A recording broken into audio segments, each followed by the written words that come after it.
सच्चिदानंदरूपाय विश्वोत्पत्त्यादिहेतवे तापत्रय विनाशाय श्रीकृष्णाय वयं नमः। कृष्णाय वासुदेवाय हरये परमात्मने प्रणतः क्लेशनाशाय गोविंदाय नमो नमः।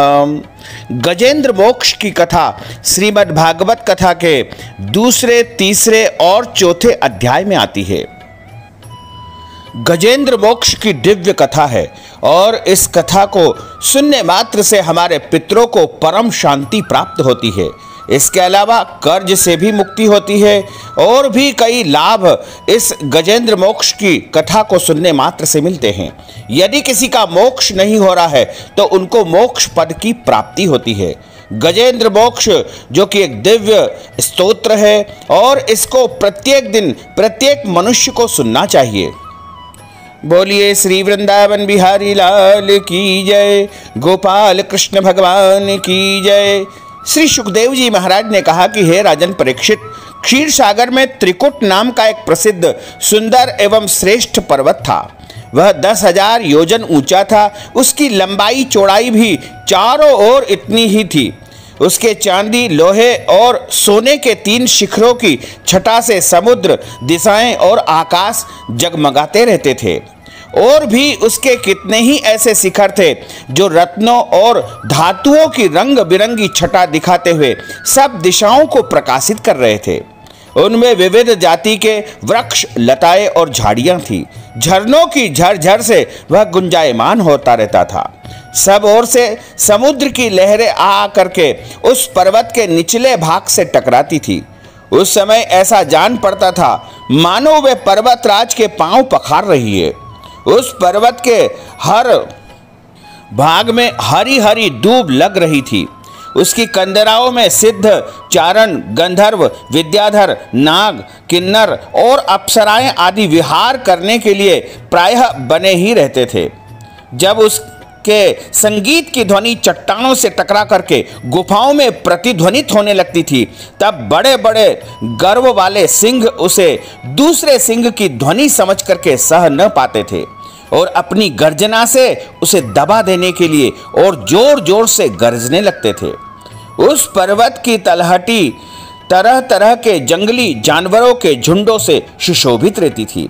अनेकों प्रकार के वृक्षों से भरे हुए देवताओं के उद्यान में सुंदर सुंदर पक्षी मधुर कंठ से चहकते रहते थे।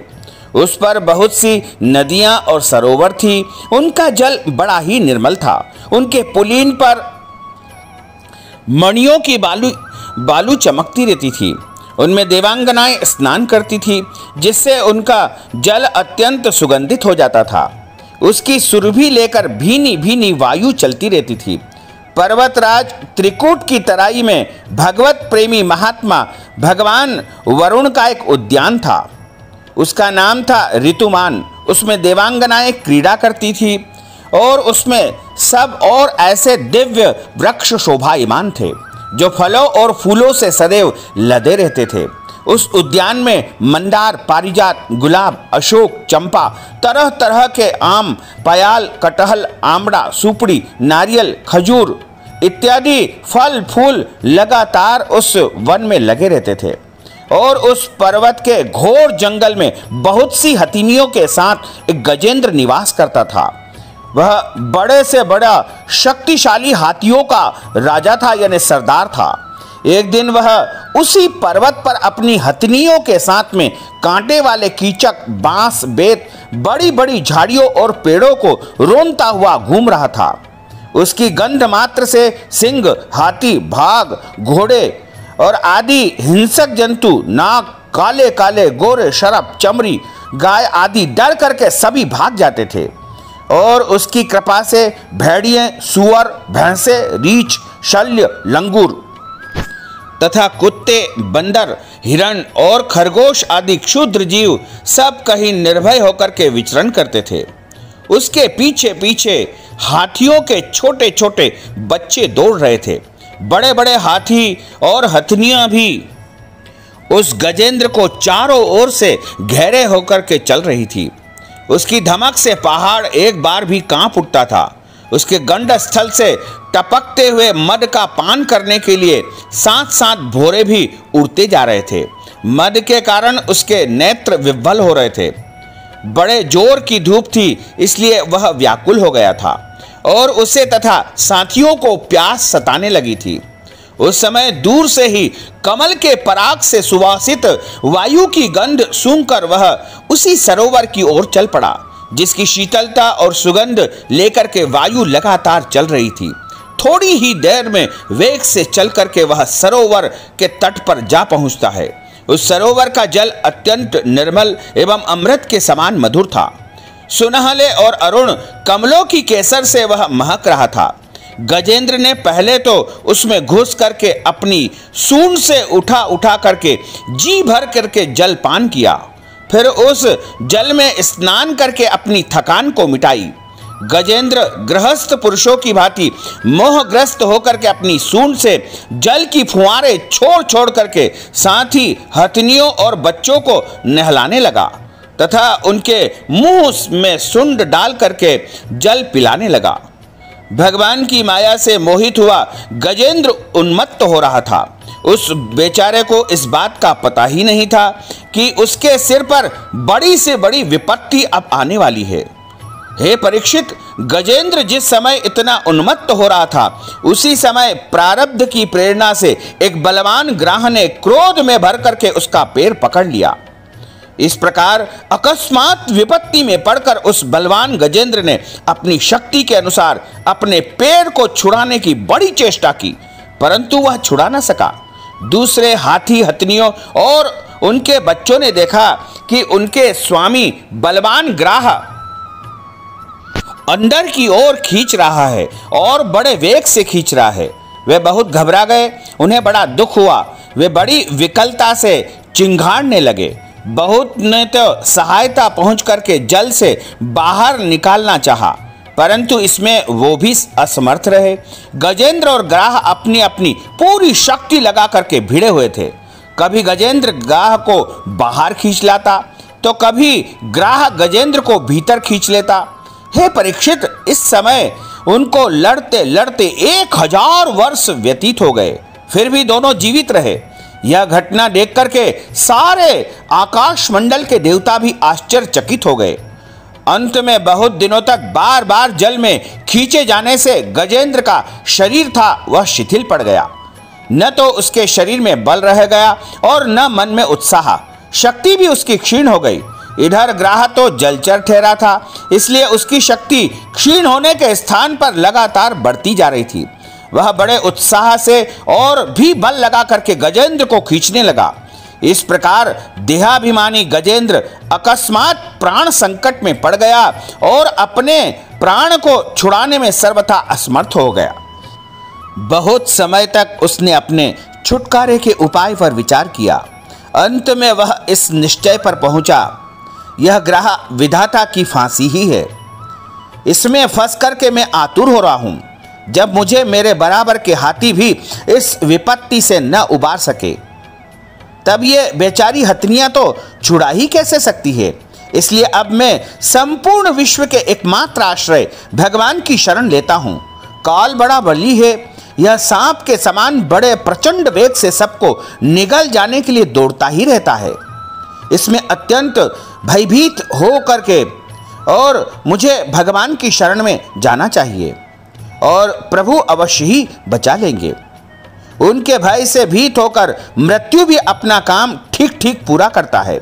वही प्रभु सभी के आश्रय है। मैं उन्हीं की शरण को ग्रहण करता हूं। क्योंकि उस समय उस गजेंद्र की जो पत्नियां थी हथनियां, वो भी उसे छोड़ करके बाहर चली गई और उसके बच्चे भी छोड़कर चले गए कि गजेंद्र बाहर निकल ही नहीं पा रहा है। संसार के सारे लोग विपत्ति में जब मनुष्य आता है तो छोड़कर चले जाते हैं। यह मानना चाहिए कि विपत्ति के समय कोई भी आपका साथ नहीं देता है। तो पत्नी बच्चे सब कुछ गजेंद्र को छोड़ करके जा चुके थे। श्री सुखदेव जी कहते हैं कि हे राजन, परीक्षित अपनी बुद्धि से ऐसा निश्चय करके गजेंद्र ने अपने मन को हृदय में एकाग्र किया और फिर पूर्व जन्म में सीखे हुए श्रेष्ठ स्तोत्र के जप द्वारा भगवान की स्तुति करने लगा। गजेंद्र ने कहा कि जो जगत के मूल कारण है और सबके हृदय में पुरुष के रूप में विराजमान है एवं समस्त जगत के एकमात्र स्वामी है, जिनके कारण संसार में चेतना का विस्तार होता है, उन भगवान को मैं नमस्कार करता हूँ, प्रेम से उनका ध्यान करता हूँ। यह संसार उन्हीं में स्थित है, उन्हीं की सत्ता से प्रतीत हो रहा है, वे ही इसमें व्याप्त हो रहे हैं और स्वयं वे ही इसके रूप में प्रकट हो रहे हैं। यह सब होने पर भी वे इस संसार और इसके कारण प्रकृति से सर्वथा परे है। उन स्वयं प्रकाश सर्व सिद्ध सत्तात्मक भगवान की मैं शरण ग्रहण करता हूँ। यह विश्व प्रपंच उन्हीं की माया और उनमें अध्यस्त है। यह कभी प्रतीत नहीं होता है तो कभी होता है, परंतु उनकी दृष्टि जो जो एक सी रहती है वे इसके साक्षी है और उन दोनों को ही देखते हैं। वे सबके मूल है और अपने मूल भी वही है, कोई दूसरा इनका कारण नहीं है। वे ही समस्त कार्य और कारणों से अतीत प्रभु मेरी रक्षा करे। प्रलय के समय लोकपाल और सबके कारण संपूर्ण रूप से नष्ट हो जाते हैं। उस समय केवल अत्यंत घना और गहना अंधकार ही अंधकार रहता है, परंतु अनंत परमात्मा उसमें सर्वथा परे विराजमान रहते हैं। वे ही प्रभु मेरी रक्षा करे।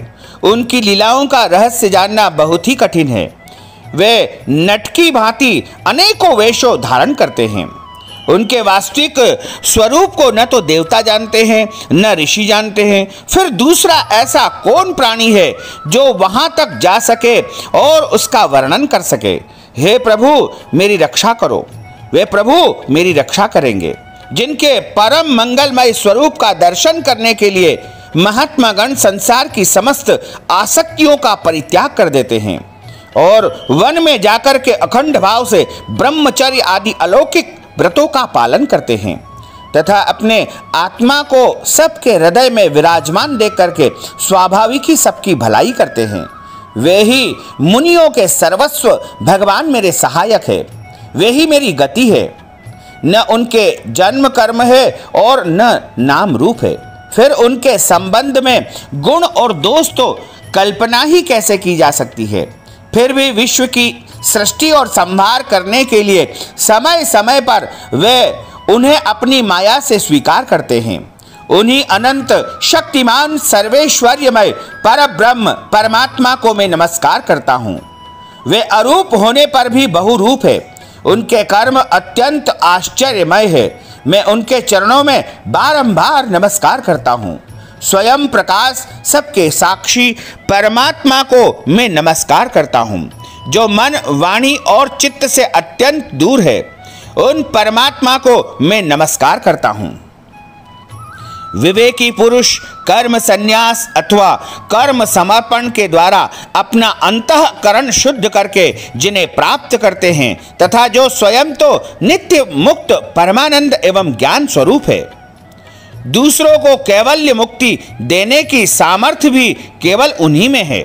उन प्रभु को मैं बारंबार नमस्कार करता हूँ, जो सत्व रज तम इन तीनों गुणों का धर्म स्वीकार करके क्रमशः शांत घोर और मूढ़ अवस्था में धारण करते हैं। उन भेद रहित संभाव में स्थित एवं ज्ञान घन प्रभु को मैं बारंबार नमस्कार करता हूँ। आप सबके स्वामी, समस्त क्षेत्रों के एकमात्र ज्ञाता एवं कर्म साक्षी है। आपको मैं नमस्कार करता हूँ। आप स्वयं ही अपने कारण है। पुरुष और मूल प्रकृति के रूप में भी आप ही है। आपको मेरा बारंबार नमस्कार है। आप समस्त इंद्रियों और उनके विषयों के दृष्टा है, समस्त प्रतीतियों के आधार है। अहंकार आदि क्षयारूप असत वस्तुओं द्वारा आपका ही अस्तित्व प्रकट होता है। समस्त वस्तुओं की सत्ता के केवल रूप आप ही आभास हो रहे हैं। अतः मैं आपको नमस्कार करता हूं। आप सबके मूल कारण है, आपका कोई कारण नहीं है तथा कारण होने पर भी आप में विकार या परिणाम नहीं होता है, इसलिए आप अनोखे कारण है। आपको मेरा बारंबार नमस्कार है। जैसे समस्त नदी झरने आदि का परम आश्रय समुद्र है, वैसे ही आप समस्त वेद और शास्त्रों के परम तात्पर्य है। आप मोक्ष स्वरूप है और समस्त संत आपकी ही शरण को ग्रहण करते हैं। अतः मैं आपको बारंबार नमस्कार करता हूँ। जैसे यज्ञ के काष्ठ अरणी में अग्नि गुप्त रहती है, वैसे ही आपने अपने ज्ञान को और गुणों को माया से ढक रखा है।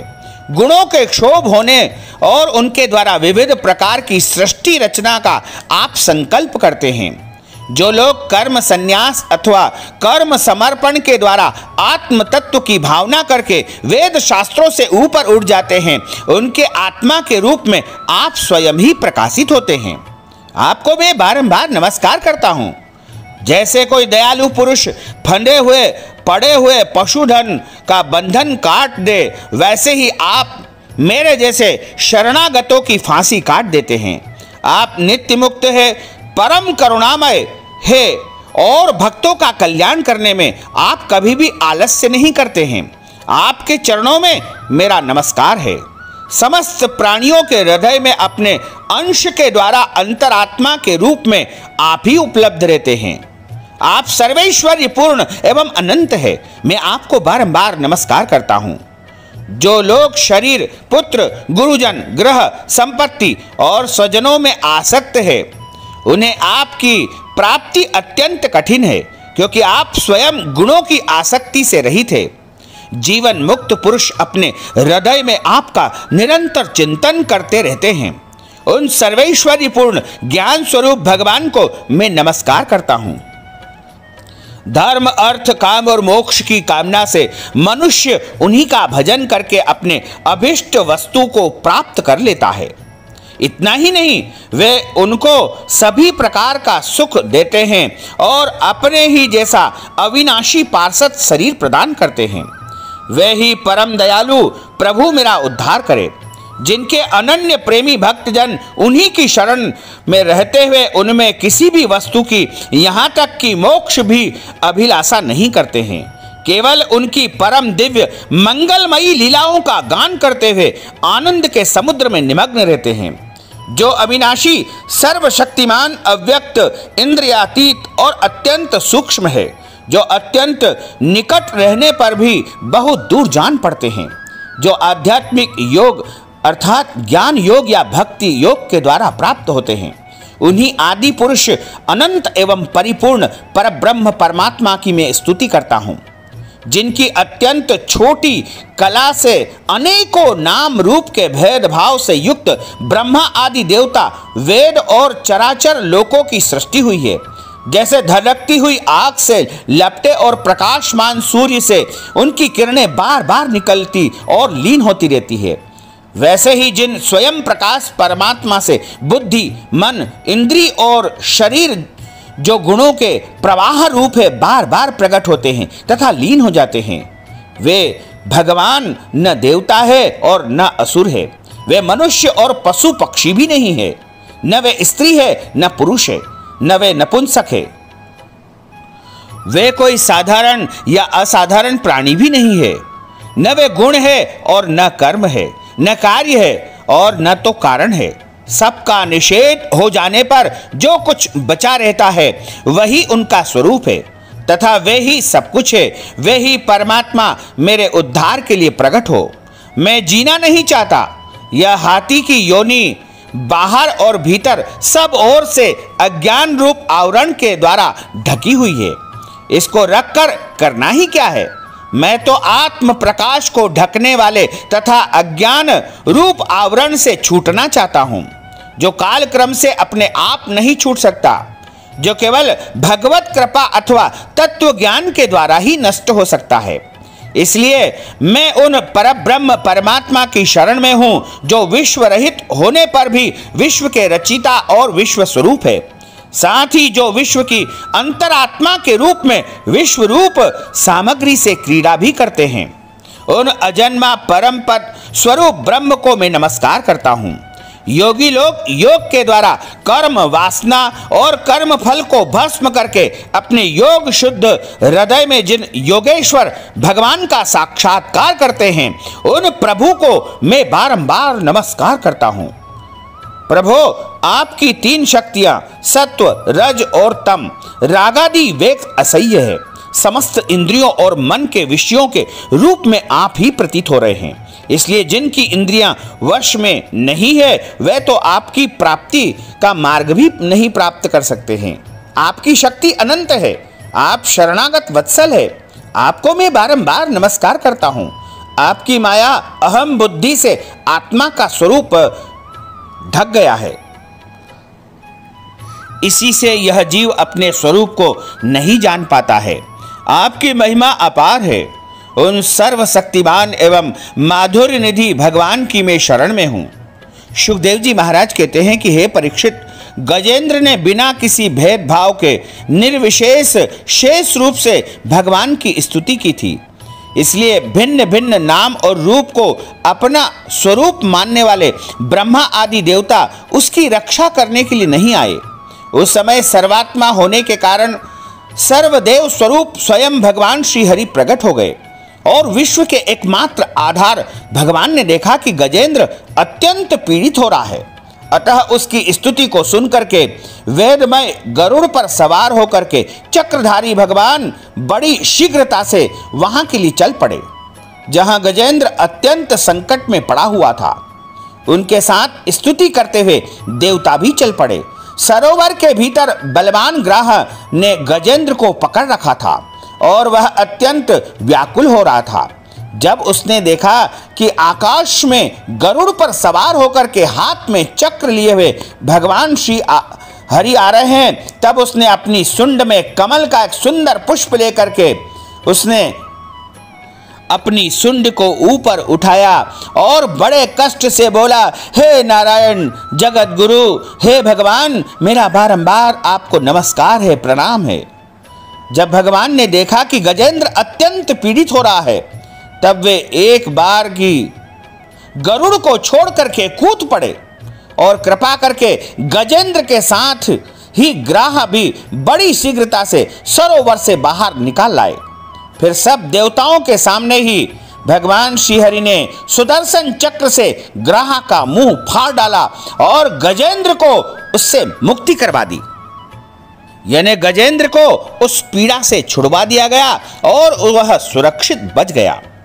श्री सुखदेव जी महाराज कहते हैं कि राजन परीक्षित, उस समय ब्रह्मा, शंकर आदि देवता, ऋषि और गंधर्व श्री हरि भगवान के इस कर्म की प्रशंसा करने लगे तथा उनके ऊपर पुष्प वर्षा आकाश मंडल से करने लगे। स्वर्ग में दुंदुबियां बजने लगी, गंधर्व नाचने लगे, ऋषि, चारण और सिद्धगण भगवान पुरुषोत्तम की स्तुति करने लगे। इधर वह ग्राह तुरंत ही परम आश्चर्यमय दिव्य शरीर से संपन्न हो गया। यह ग्राह इसके पहले हुहु नामक एक श्रेष्ठ गंधर्व था। देवल के शाप से उसे यह गति प्राप्त हुई थी। अब भगवान की कृपा से वह मुक्त हो गया। उसने सर्वेश्वर भगवान के चरणों में अपना मस्तक रख करके प्रणाम किया। इसके बाद वह भगवान के सुयश का गान करने लगा। वास्तव में अविनाशी भगवान ही सर्वश्रेष्ठ कीर्ति से संपन्न है। उन्हीं के गुण और मनोहर लीलाएं गान करने योग्य है। भगवान के कृपापूर्ण स्पर्श से उसके सारे ताप पाप नष्ट हो गए। उसने भगवान की परिक्रमा करके उनके चरणों में प्रणाम किया और सबके देखते देखते ही वह अपने लोक की यात्रा पर निकल गया। अब गजेंद्र भी भगवान का स्पर्श प्राप्त होते ही अज्ञान के बंधन से मुक्त हो गया। उसे भगवान का ही रूप प्राप्त हो गया। वह पीतांबरधारी एवं चतुर्भुज बन गया। गजेंद्र पूर्व जन्म में द्रविड़ देश का पांड्यवंशी राजा था। उसका नाम था इंद्रदुम्न। वह भगवान का एक श्रेष्ठ उपासक एवं अत्यंत यशस्वी था। एक बार राजा इंद्रदुम्न राजपाट छोड़ करके मलय पर्वत पर निवास करने लगे। उन्होंने जटाएं बढ़ा ली, तपस्वी का वेश धारण कर लिया। एक दिन स्नान के बाद पूजा के समय मन को एकाग्र करके एवं मौन व्रती होकर के वे सर्वशक्तिमान भगवान की आराधना कर रहे थे। उसी समय देवयोग से परम यशस्वी अगस्त्य मुनि अपनी शिष्य मंडली के साथ वहां आ पहुंचे। उन्होंने देखा कि यह प्रजा पालन और गृहस्थोचित अतिथि सेवा आदि धर्म का परित्याग करके तपस्वियों की तरह एकांत में चुपचाप बैठ करके उपासना कर रहा है। इसलिए वे राजा इंद्रद्युम्न पर क्रुद्ध हो गए। ऋषि ने राजा को यह श्राप दिया, कहा कि इस राजा ने गुरुजनों से शिक्षा ग्रहण नहीं की है, अभिमानवश परोपकार से निवृत्त होकर के मनमानी कर रहा है। ब्राह्मणों का अपमान करने वाला यह हाथी के समान जड़ बुद्धि है, इसलिए इसे वही घोर अज्ञानमयी हाथी की योनि प्राप्त हो जाए। श्री सुखदेव जी महाराज कहते हैं कि परीक्षित, श्राप एवं वरदान देने में समर्थ अगस्त ऋषि इस प्रकार श्राप देकर के अपनी शिष्य मंडली के साथ वहां से चले गए। राजर्षि इंद्रद्युम्न यह समझ करके संतोष कर लिया कि यह मेरा प्रारब्ध ही था। इसके बाद आत्मा की विस्मृति करा देने वाली हाथी की योनि उसे प्राप्त हो गई, परंतु भगवान की आराधना का ऐसा प्रभाव था कि हाथी की योनि होने पर भी भगवान ने उसकी भगवत स्मृति को बनाए रखा और भगवान श्रीहरि ने इस प्रकार गजेंद्र का उद्धार करके उसे अपना पार्षद बना लिया। गंधर्व सिद्ध देवता इनकी इस लीला का गान करने लगे। वे पार्षद रूप गजेंद्र को साथ लेकर के गरुड़ पर सवार होकर के अपने अलौकिक धाम को चले गए। कुरुवंश शिरोमणि परीक्षित में भगवान श्री कृष्ण की महिमा तथा गजेंद्र के उद्धार की कथा सुना दी है। यह प्रसंग सुनने वाले के कलिमल और दुस्वप्नों का यानी बुरे बुरे स्वप्नों का निवारण हो जाता है तथा संसार में यश, उन्नति और स्वर्ग को प्राप्त करता है। मनुष्य का प्रत्येक भय, संशय इस कथा को सुनने मात्र से समाप्त हो जाता है। इसी से कल्याणकामी द्विजगण दुस्वप्न आदि की शांति के लिए प्रातःकाल जागते ही पवित्र होकर के इसका पाठ करते हैं। हे परीक्षित, गजेंद्र की स्तुति से प्रसन्न होकर के सर्वव्यापक एवं सर्वभूत स्वरूप श्री हरि भगवान ने सब लोगों के सामने यह बात कही थी। भगवान ने कहा था कि जो लोग रात के पिछले प्रहर में उठ करके इंद्रियों का निग्रह पूर्वक एकाग्र चित्त से मेरा, तेरा तथा इस सरोवर, पर्वत एवं कंदरा, वन, बेत, कीचक एवं बांस के झुरमुट, यहाँ के दिव्य वृक्ष तथा पर्वत शिखर, मेरे ब्रह्मा जी और शिव जी के निवास स्थान, मेरे प्यारे धाम, क्षीर सागर, प्रकाशमय श्वेतद्वीप, श्रीवत्स, कौस्तुभमणि, वनमाला, मेरी कौमुदी की गदा, सुदर्शन चक्र, पांचजन्य शंख, पक्षीराज गरुड़, मेरे सूक्ष्म कला स्वरूप शेष जी, मेरे आश्रय में रहने वाली लक्ष्मी देवी, ब्रह्मा जी, देवर्षि नारद, शंकर जी तथा भक्तराज प्रहलाद, मत्स्य, कच्छप, वराह आदि अवतारों में किए हुए मेरे अत्यंत पुण्यमय चरित्र, सूर्य, चंद्रमा, अग्नि, ओंकार, सत्य, मूल प्रकृति, गौ, ब्राह्मण, अविनाशी, सनातन धर्म, सोम, कश्यप और धर्म की पत्नी, दक्ष कन्याएं, गंगा, सरस्वती, अलकनंदा, यमुना, ऐरावत हाथी, भक्त शिरोमणि ध्रुव, 7 ब्रह्मर्षि और पवित्र कीर्ति, नल, युधिष्ठिर, जनक आदि महापुरुषों का स्मरण करते हैं। वे समस्त पापों से छूट जाते हैं, क्योंकि ये सब के सब मेरे ही रूप है। हे प्यारे गजेंद्र, जो लोग ब्रह्म मुहूर्त में जाग करके तुम्हारी की हुई स्तुति से मेरा स्तवन करेंगे, मृत्यु के समय उन्हें मैं निर्मल बुद्धि प्रदान करूंगा। श्री सुखदेव जी महाराज कहते हैं कि परीक्षित, भगवान कृष्ण ने ऐसा कहकर देवताओं को आनंदित करते हुए अपना श्रेष्ठ शंख बजाया और गरुड़ पर नारायण सवार होकर के अपने परम धाम वैकुंठ को गजेंद्र को साथ लेकर के चले गए। बोलिए श्री लक्ष्मी नारायण भगवान की जय, गोपाल कृष्ण भगवान की जय, श्री वृंदावन बिहारी लाल की जय, गिरिराज धरण की जय, मोर मुकुट बंसी वाले की जय। अच्युतम केशवम राम नारायणम कृष्ण दामोदरम वासुदेवम हरे, श्रीधरम माधवम गोपिका वल्लभम, श्री जानकी नायकम श्री रामचंद्रम भजे, जानकी मनोहरम सर्वलोक नायकम, श्री शंकरादि सेवितम पुण्य नाम कीर्तनम, श्री राम राम राम राम राम नाम तायकम, राम कृष्ण वासुदेवा भक्ति मुक्तिदायकम, राम कृष्ण वासुदेवा भक्ति मुक्तिदायकम, राम कृष्ण वासुदेवा भक्ति मुक्तिदायकम रामकृष्ण वासुदेवा भक्ति मुक्तिदायकम रामकृष्ण वासुदेवा भक्ति मुक्तिदायकम रामकृष्ण वासुदेवा भक्ति मुक्तिदायकम रामकृष्ण वासुदेवा भक्ति मुक्तिदायकम रामकृष्ण वासुदेवा भक्ति मुक्तिदायकम। बोलिए गोपाल कृष्ण भगवान की जय।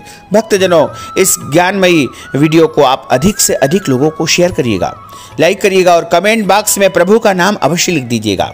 साथ ही इस वीडियो को अधिक से अधिक लाइक करिएगा। और यदि आपने अभी तक हमारे और आपके YouTube चैनल को सब्सक्राइब नहीं किया है तो अभी और इसी समय सब्सक्राइब कर लीजिए, ताकि इसी प्रकार की ज्ञानवर्धक वीडियो सबसे पहले आपको प्राप्त होती रहे। और घंटी के निशान को भी आप क्लिक कर दीजिएगा। आपको और आपके पूरे परिवार को सादर जय श्री कृष्ण, सादर धन्यवाद।